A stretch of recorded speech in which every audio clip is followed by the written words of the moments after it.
Citi News.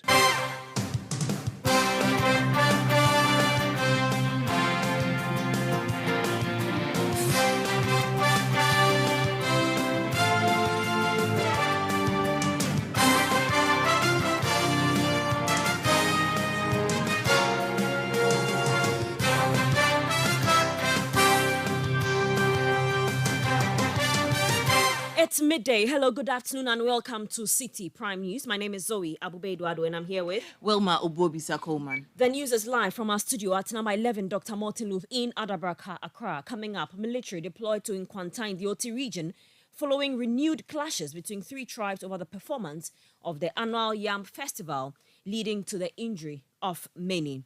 Also coming up, National Road Safety Authority attributes increasing rate of road crashes in the urban centers to dysfunctional traffic lights. At where traffic signals are dysfunctional, we realize that indiscipline is heightened because that's where, let me tell you, the greed and selfishness of a lot of drivers come to play. Everybody wants to have the way, and we end up sideswiping each other.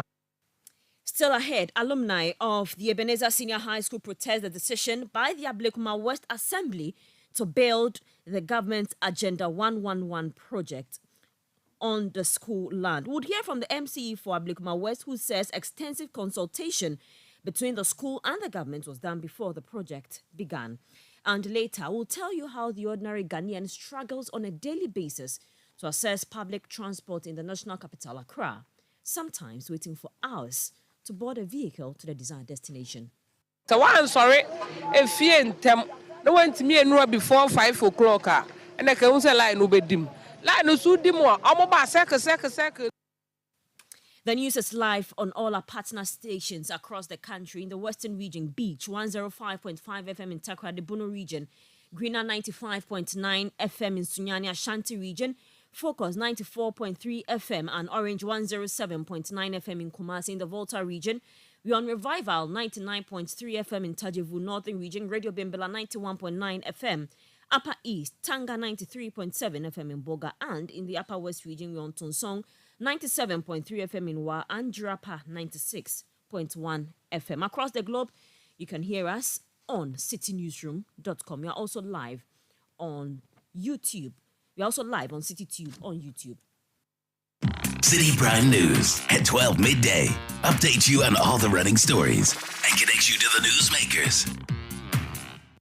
We're grateful for your time this afternoon. We'll start from the Oti region, where residents in Nkwanta have once again fled their homes following a renewed clash between the Adele, Chala and Achode tribes over disagreements over the performance of ritual rites related to the 2023 annual Yam Festival. Several persons have reportedly been shot dead, while many have some sustained gunshot injuries, among others. Although the military were deployed to the area, but still the tension was still very high. But it got to a point and the tension got down. So on Friday, just last Friday, some residents or tribes again also moved to the neighboring country. Nkwanta is not too far from the neighboring country, Togo. So they went to do some case there, and when they were there, they met other tribe members who, although their numbers were more than them, had to overpower them and beat them. According to what I heard, they were beaten, and they came back home and reported to their colleagues at home that this was what happened to them when they went to the neighboring country to do their trade. So that brought about the renewed clashes over the weekend. We saw some persons being killed again. Gunshots were heard in the community. Several people fled the community as usual. Schools were closed, business were closed, and a whole lot is happening in the Nkwanta South municipality. We've seen the military again coming around this time also to calm down situations. But this time what I'm hearing is that it is no more a street fight. They are now entering into the homes of the people. So although the military will be on the streets, what is happening indoors, they may not be aware. I learned a teacher was murdered in his room just recently. That was on Saturday. A school teacher in Nkwanta, he was murdered in his room just because of this conflict going on in Nkwanta South municipality. What are local authorities saying or doing about this worrying situation?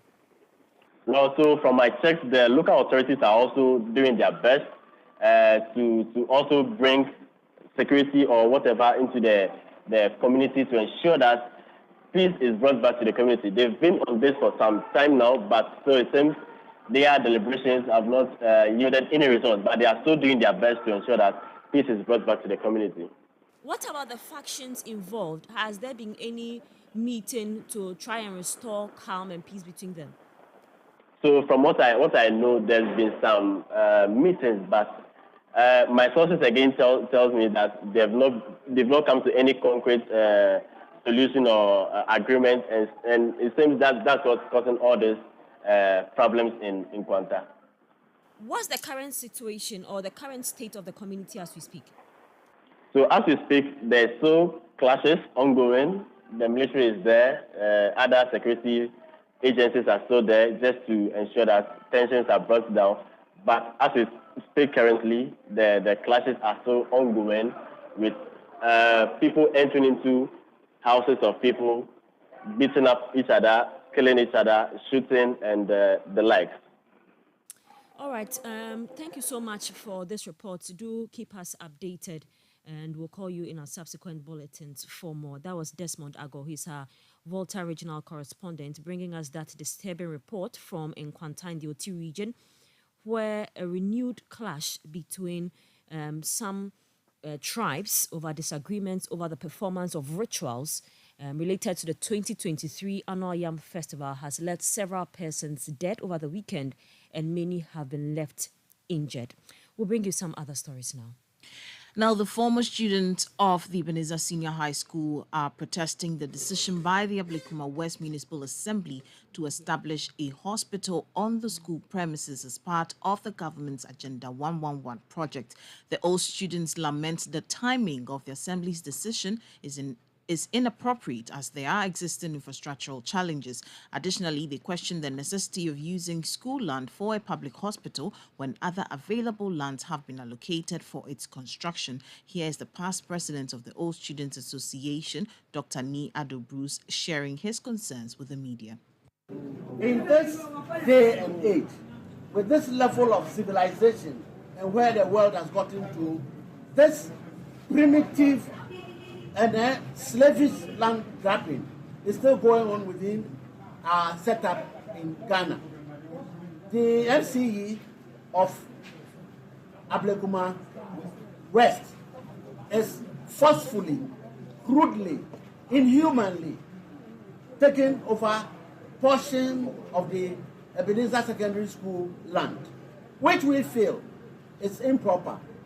We as all students have taken action against him. We have a civil action going on in the courts, and he is beyond the laws of Ghana. So he has come out clearly that he doesn't respect any law in Ghana, but he will do what he wants and dare the government. Yes. We are sorry that the Minister of Education is also in bed with this kind of wicked behavior against the students of Ebenezer Secondary School.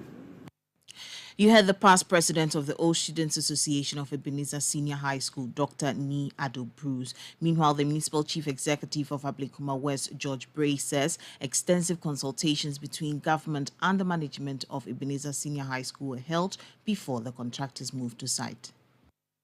Sometime early part of this year, I got a letter from one of the contractors that he's been awarded a contract to move to site. So if the assembly can show them the site. In between 2019 and now, a lot of correspondence have gone on back and forth about what we want to do there and all that. So when I got a letter, I invited the headmistress and the team management that, okay, so this is a letter I have received from a contractor, which is signed by the chief of staff. For me as an appointee, once the chief of staff signs a letter of that nature, I would have to go ahead and then do as instructed. So I'm informing her and the team that just in case they see anybody there, then it is about Agenda 111. Then the headmistress flipped that, she's not going to allow or anything to happen there and all that. I said, well, For me, I think she would have to rather escalate the information I've given her to her bosses.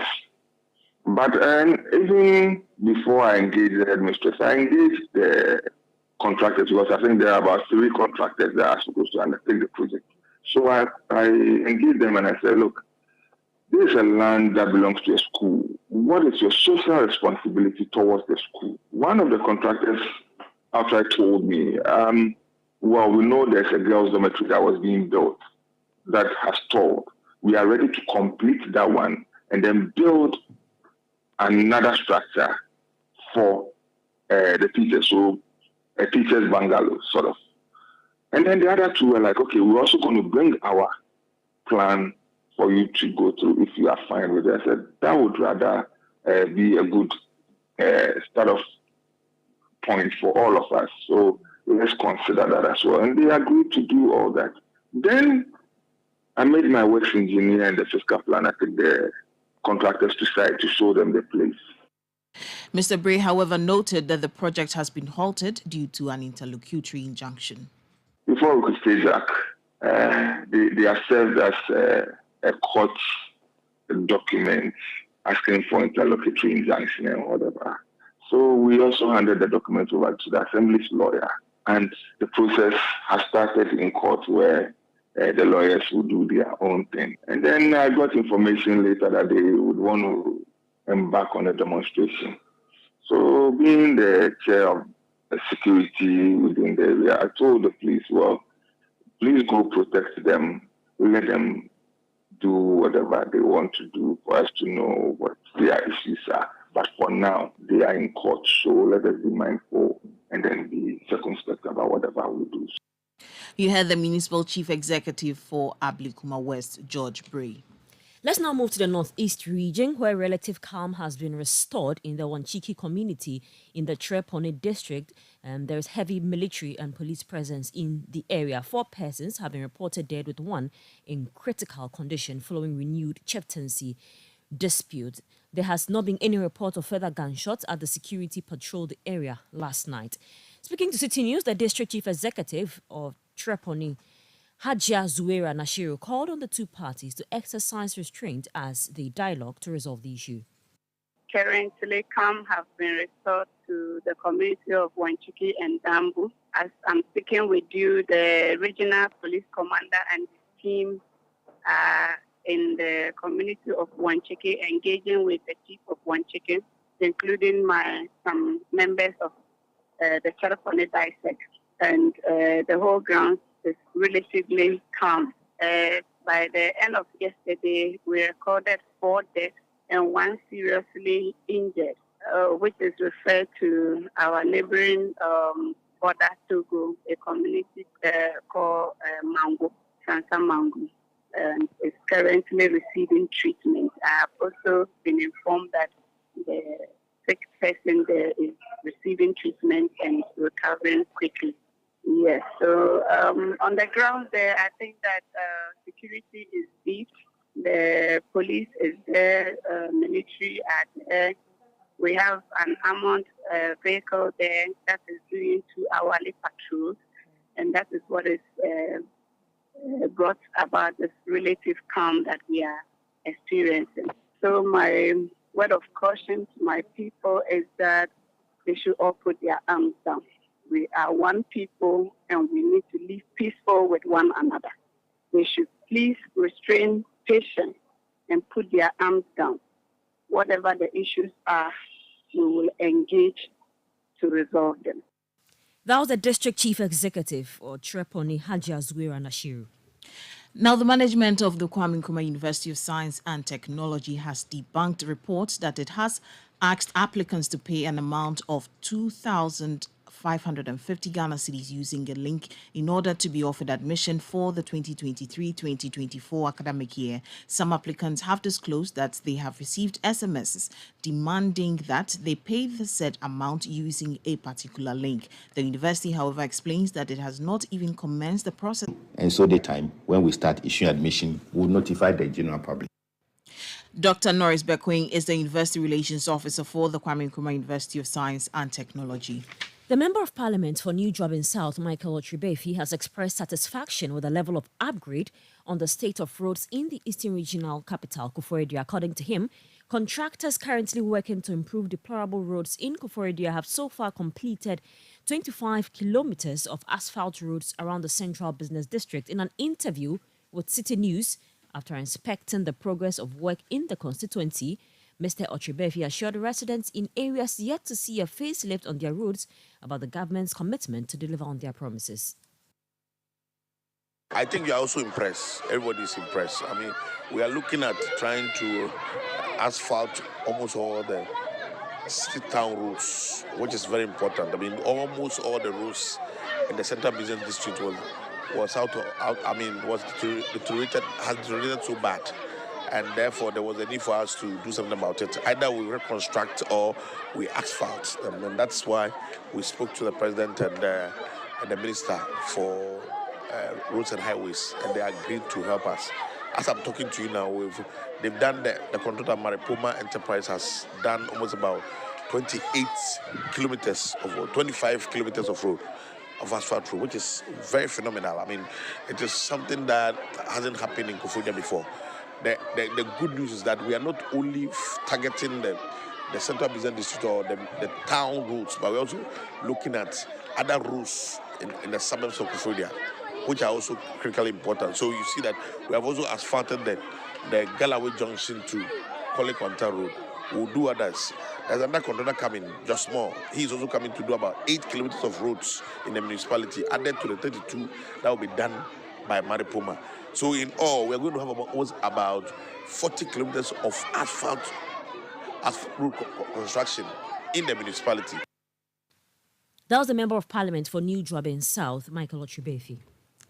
The National Road Safety Authority has attributed the escalating rate of road crashes to the numerous dysfunctional traffic signs, especially at urban centers. Data from the authority indicates that more than 45% of traffic lights across the country are dysfunctional. Speaking at a multi-stakeholder engagement on non-functioning traffic and street lights in Accra, Principal Planning Manager for the authority, Dennis Jeribu, emphasized the need for a holistic approach to addressing the traffic and street lighting deficit in the country.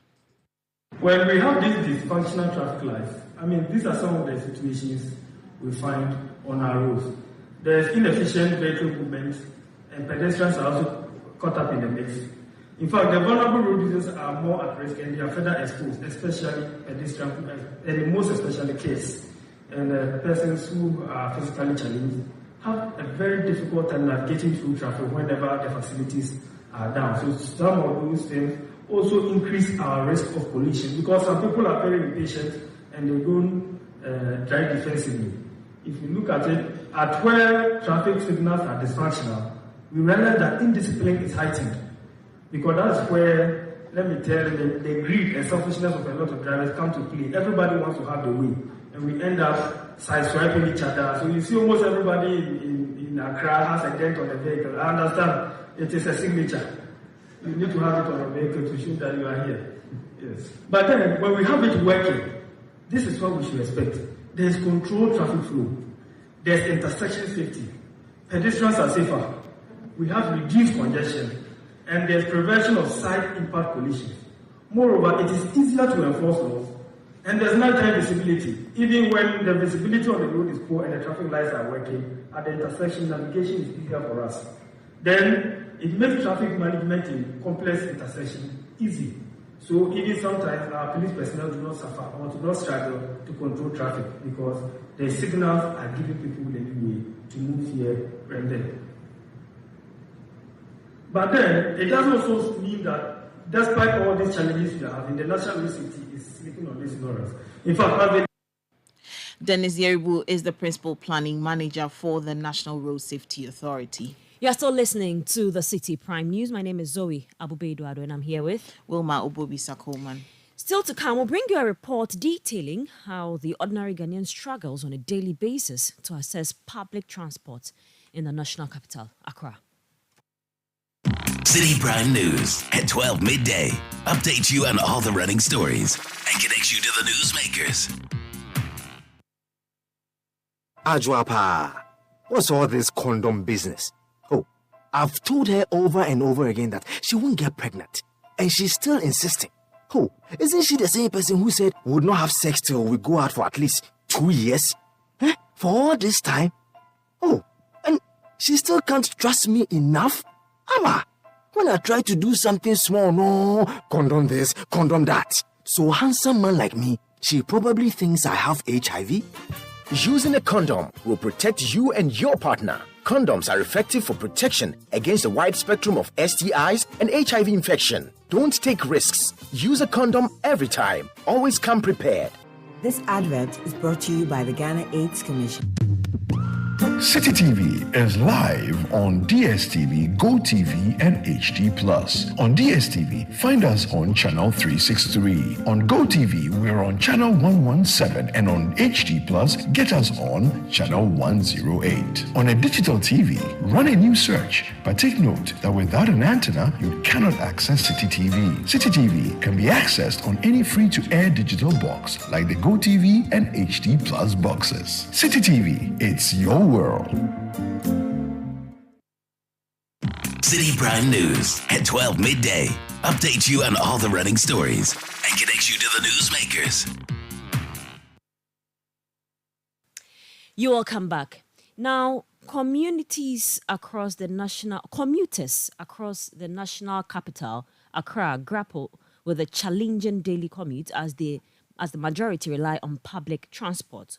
Unfortunately, this journey is marred by prolonged wait times and inflated fares, a result of a malfunctioning or non-existent national transportation system. It is disheartening to witness over 70% of the capital's residents confronting activities. She shares that this is a daily ordeal for everyone on this route. This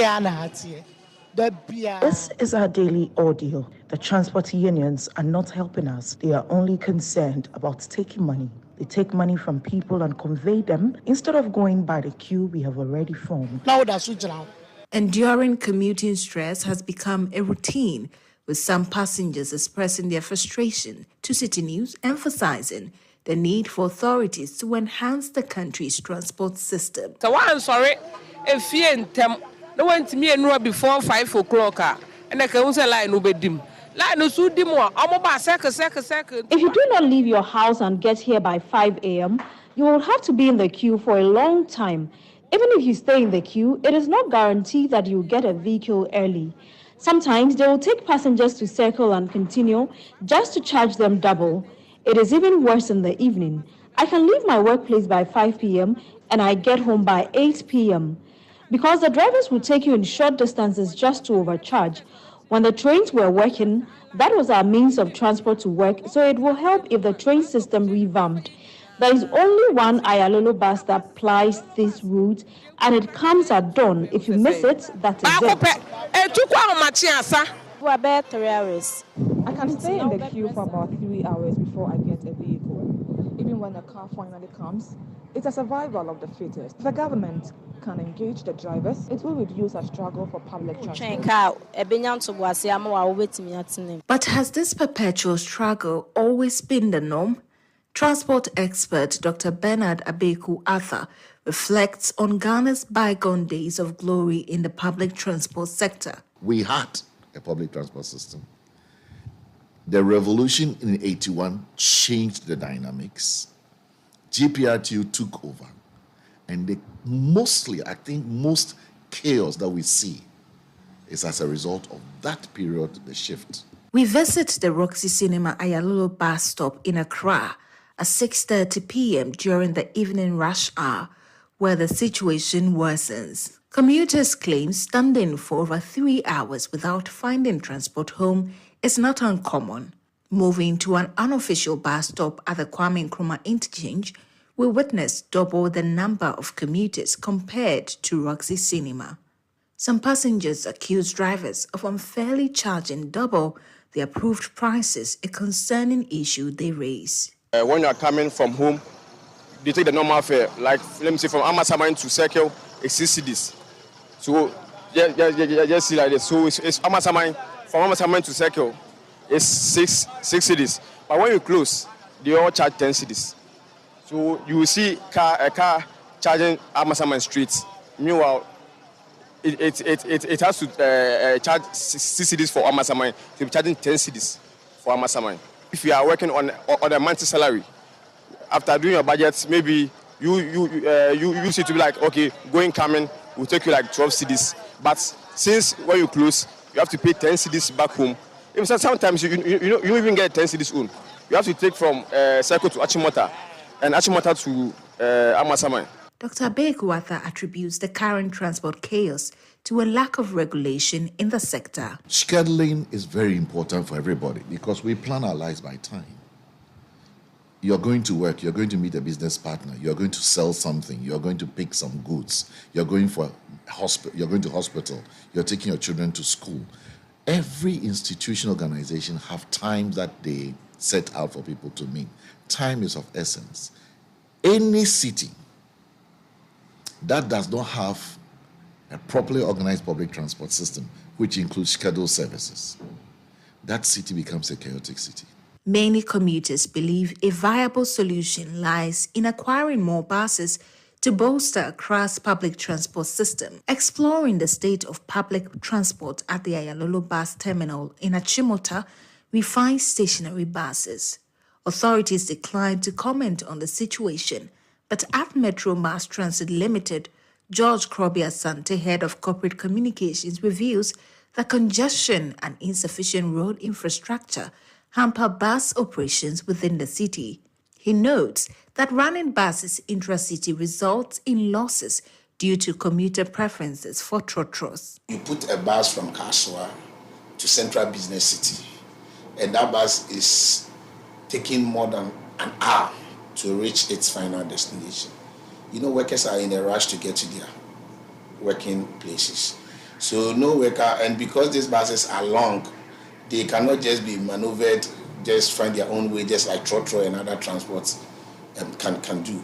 So that is why we were encouraging government to focus much on this rapid bus transit system. And then again, the load factor.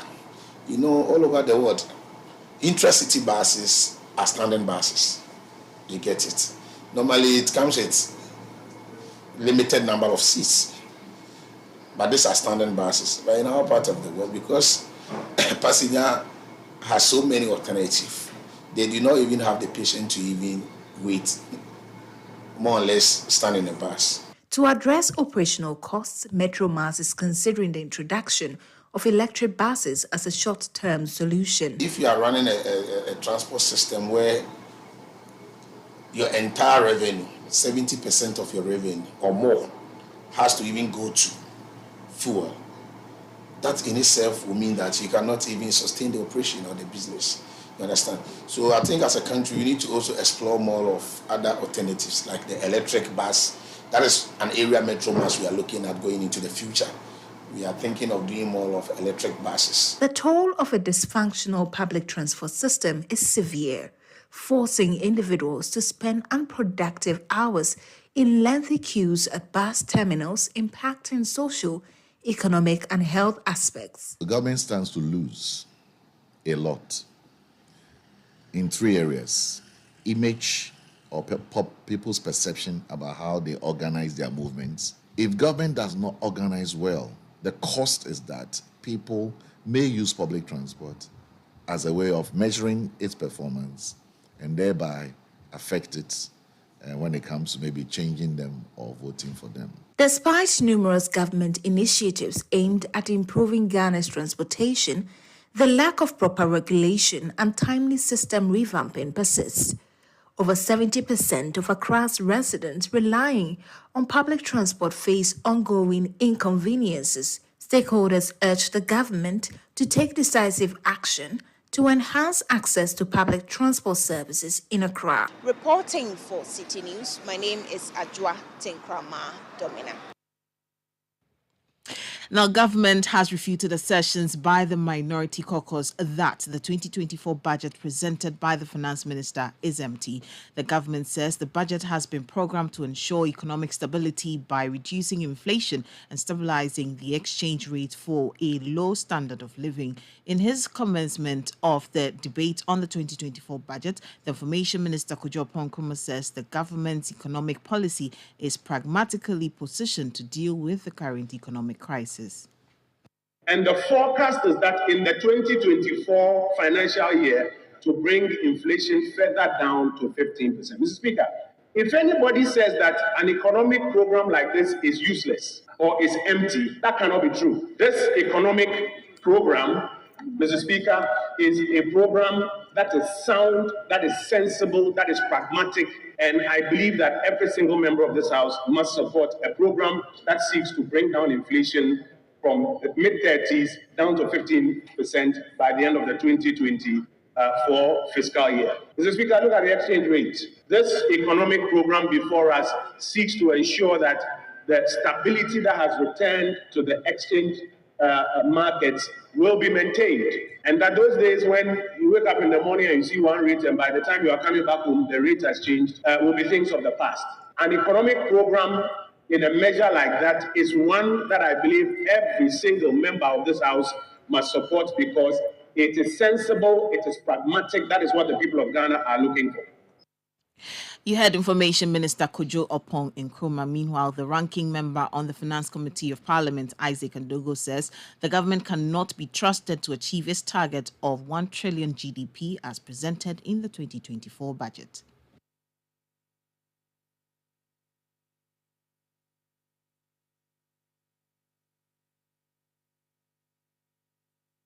And if the budget that has been presented is empty, you can't force magic out of the door. And so I sympathize with you. But Mr. Speaker, I can count about 20-23 members on the other side. And this is their budget. If they are not interested, they should tell us to stop. Why are they not here?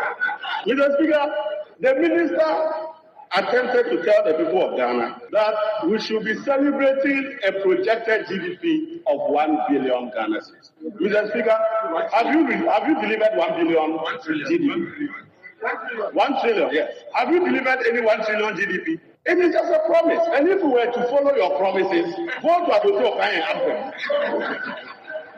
Mr. Speaker, you are asking us to celebrate. Go and ask the Eurobond holders. All the sweet and juicy things you told them about how you create heaven in Ghana, and they gave you the money. Today you are telling them you can't pay. As a matter of fact, in one of those circumstances, in 2019 when they came to eat the kenke and fish, they had told the investor that Ghana will be producing 500,000 barrels of crude oil by 2020. We are in 2023. Have you even achieved 150,000? So, as for you and promises, people will follow you. Go and ask the NAPO beneficiaries. 70,000 of them have now joined what they call the Unemployed Youth Alliance. You heard ranking member on the Finance Committee of Parliament, Isaac Adongo. Members of the Civil and Local Government Staff Association, Ghana, CLOGSAG, within the Ketu South Municipal Assembly continue their strike stemming from the detention and arrest of some staff members near the court premises. The strike is disrupting assembly operations, impeding the ability of some assembly members to fulfill their responsibilities.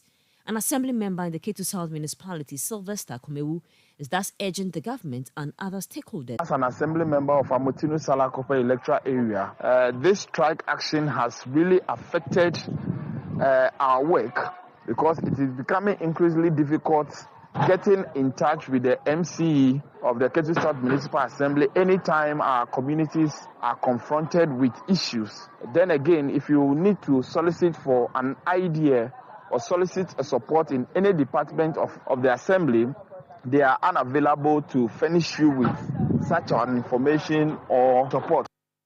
Sylvester Kumewu is an assembly member in the Ketu South Municipality.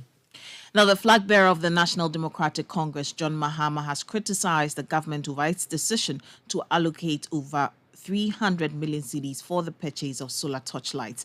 The government, in the 2024 budget, announced plans to utilize this amount for acquiring torchlights for farmers. Addressing students and staff of the St. Joseph College of Education in Bechem, Bechem in the Ahafo region as part of his Building the Ghana We Want tour.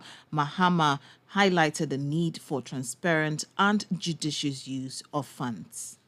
Have a government that is not prioritizing what needs to be done. Just yesterday, they were in Parliament. Where's Eric Opoku? He was here a minute ago. And I just was watching the clip. Cocoa Board is in crisis. They are finding it difficult to syndicate a loan. Every year they go onto the capital market, get a series of banks to borrow them money to buy the cocoa crop for the next season. And then when they ship the cocoa, they pay back the syndicated loan. When I was leaving in 2016, we went and took $1.8 billion to buy cocoa.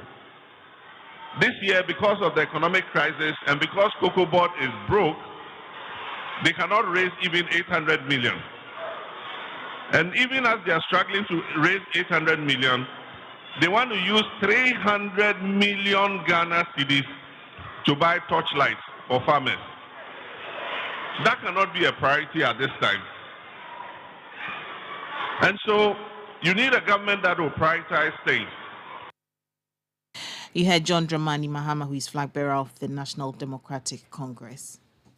The Affirmative Action Bill Coalition has admitted the need for broad stakeholder consultation on the Affirmative Action Bill before its passage. This follows concerns raised by the Speaker of Parliament, Alban Babin, that the bill is being pushed by the International Monetary Fund through the Government of Ghana for a passage under a certificate of urgency. The convener of the coalition, Sheila Minka Premo, tells Citi News that Parliament ought to consider passing the bill as Ghana has fallen behind its compatriots in ensuring gender parity. The bill as laid in Parliament has a few challenges with it that needs to be addressed, and therefore it's good to give maybe stakeholders a little look into it. But I think that since the executive found enough to take advice and bring it under a certificate of urgency, we would urge Parliament to try to follow the process while opening just a small window to enable stakeholders to bring their comments on this bill. We would like to see this bill speeded up because Ghana has fallen far behind other countries, and other countries that have passed gender affirmative action related laws have seen their development much better than ours is. If you look at Rwanda, currently touted as one of the countries whose economy is doing very well, touted as one of the cleanest countries in Africa, because they ensure that their law works. Other countries have followed suit. Last year, our sister country, Sierra Leone, also passed their law. They were also where we were, 14.5% of movement in Parliament and in key governance positions. They passed their law to ensure a minimum of 30%. And currently they have it. And from all indications, things are going to get much better at a quicker pace than we have. Convener of the Affirmative Action Bill Coalition, Sheila Menka Premo. You're still listening to the Citi Prime News. Still to come, Ghana's Black Stars face Comoros on the 2026 World Cup qualifiers today. We'll tell you what to expect on 97.3 Citi FM ahead of that clash. Citi Prime News at 12 midday. Updates you on all the running stories and connects you to the newsmakers. So much goes on in the news cycle that can leave you rather overwhelmed. At the tail end of a busy working day, as you're heading home, it's time to update you on the biggest stories thus far, giving you a perspective from the real newsmakers. Eyewitness News gives you nothing but clarity and authenticity. Catch Eyewitness News at 5:30 p.m. daily from Monday to Friday, only on 97.3 Citi FM.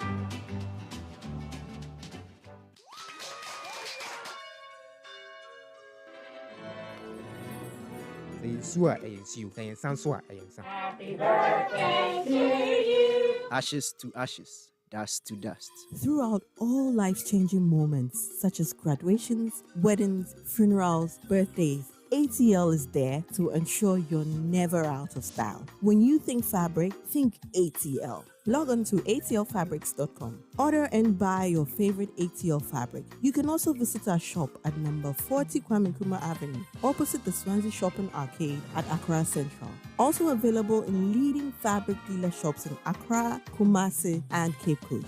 ATL, bringing fabric to life. Citi Prime News at 12 midday.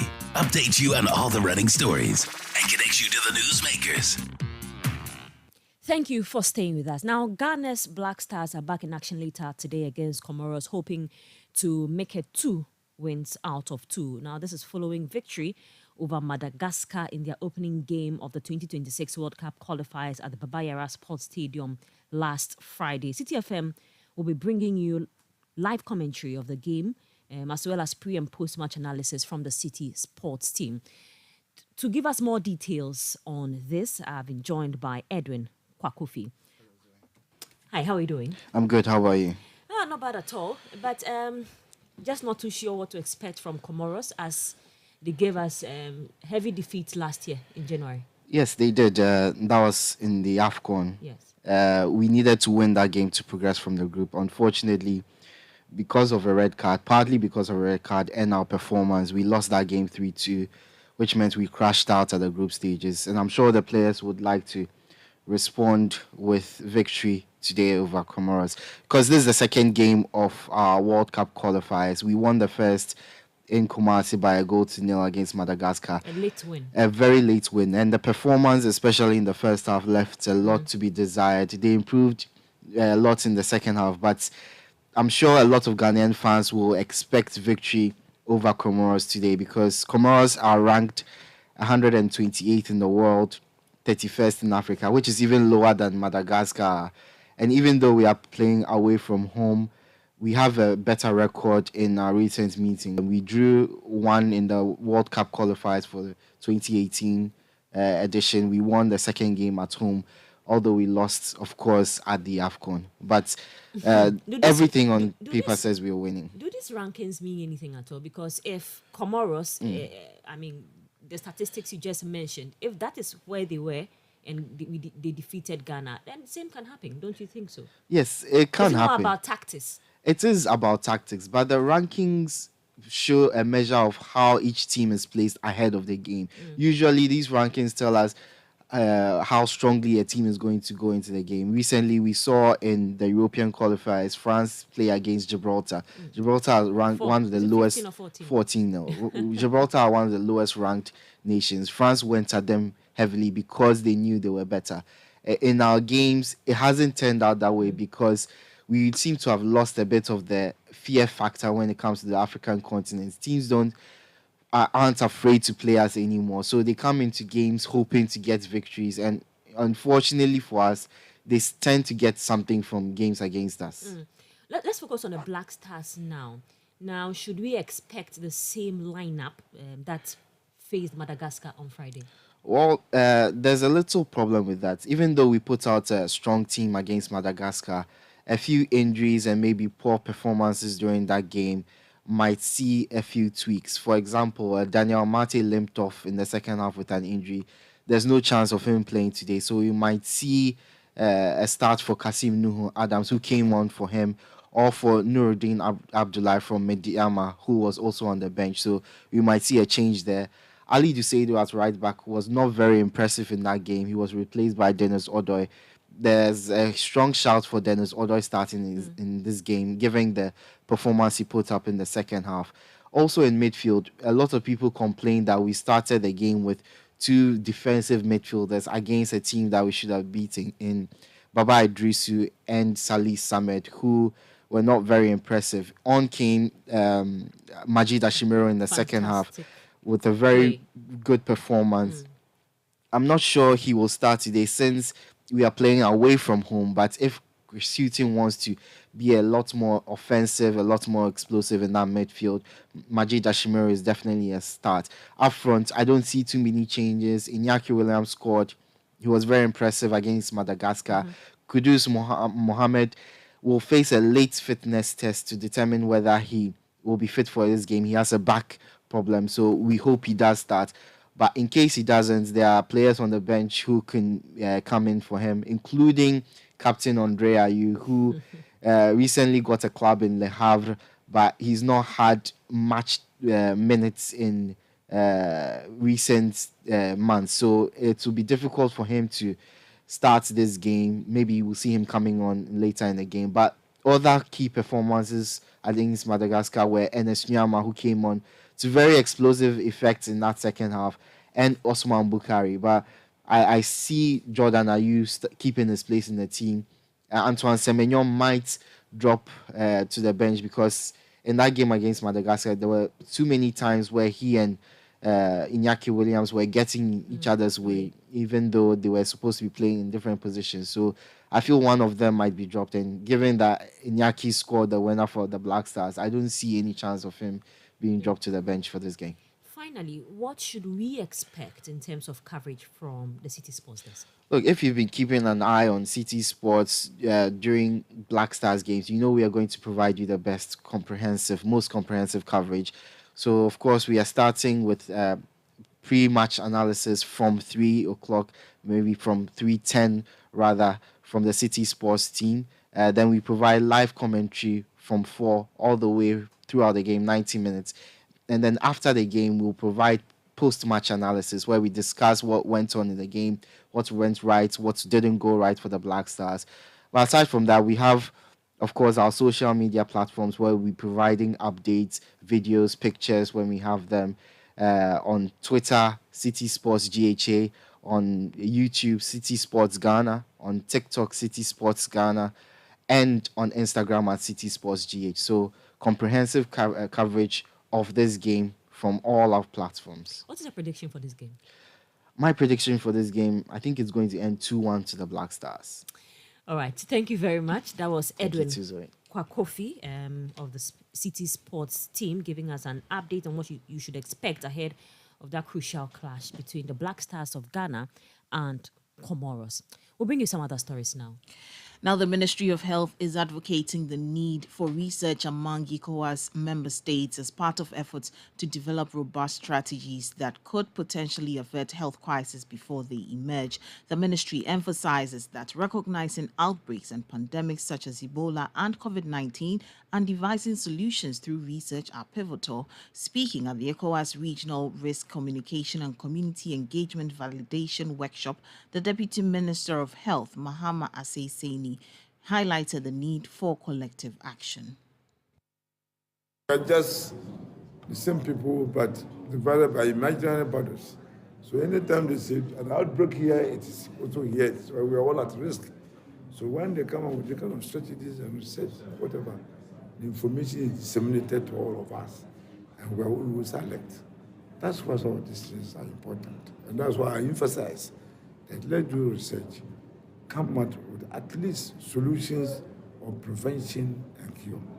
Are there some specific diseases that we are looking at? We are looking at those ones that actually are virus-oriented. They kill fast. The Ebola, and the pandemics, and then the others.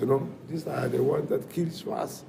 So if we are able to make sure that we come out with research funding that will give us treatment, antidote, prevention measures, I think we need to wake up. You heard the Deputy Minister of Health, Mahama Asseiseni. Meanwhile, the chairman of the ECOWAS Risk Communication and Community Engagement Network, Dr. Da Costa Boache, emphasized the need to allocate funds for research in specific communities. Often you see that for risk communication and everything, but you could see that funding and everything sometimes are delayed or sometimes are even not obviously allocated. So what we've put in this strategy, which has been endorsed by the ECOWAS Commission and also the West African Health Organization, is that risk communication should be an important pillar dwelling on one health. That is bringing the animal sector, bringing the environment sector, and the human sector together in such a way that we respond to outbreaks and we prepare for the next pandemic in our various regions. Dr. Da Costa Boache is the chairperson of the ECOWAS Risk Communication and Community Engagement Network. Now, the Eastern Regional Security Council, RECSEC, is convening a meeting with leadership of the Ghana Union of Traders Association, GUTA, in the region, and leadership of Nigerian nationals engaging in retail marketing in Koforidua. This meeting is to help address tension between the two groups following yesterday's altercation between them during an operation by Guta to lock shops of foreigners engaging in retail activities in Koforidua. In an region, Alhaji Ben Abdallah called on the government to immediately intervene for peace to prevail. Economy he has proposed, the caucus contends that despite the economic credentials of the vice president as an economist, here is the ranking member on the Finance Committee of Parliament, Isaac Adongo, debating on the 2024 budget. Dr. Baumia learned economics at O-level. Dr. Baumia learned economics at A-level. He went to university and learned economics first degree. Did economics again at master's level and did economics at PhD. Went all the way to Zimbabwe to be a consultant to Robert Mugabe. You all know what happened there. Inflation was over 1,000%. Mr. Speaker, he came back to Ghana. He came back to Ghana and was the deputy governor of the central bank, where there are formulas for calculating, use the rate of change to calculate Ghana's depreciation and got 240%. Mr. Speaker, no currency can depreciate up to 100%. If you depreciate up to 100%, it means that you have shed your entire value and you seem to be a legal tender. But when he finished, he carried that money to Malata market to go and buy onions and pepper. When he came back, before we realized he had drawn a calculator and was calculating inflation. Isaac Adongo is ranking member on the Finance Committee of Parliament. The Bono Regional Directorate of the Ghana National Fire Service has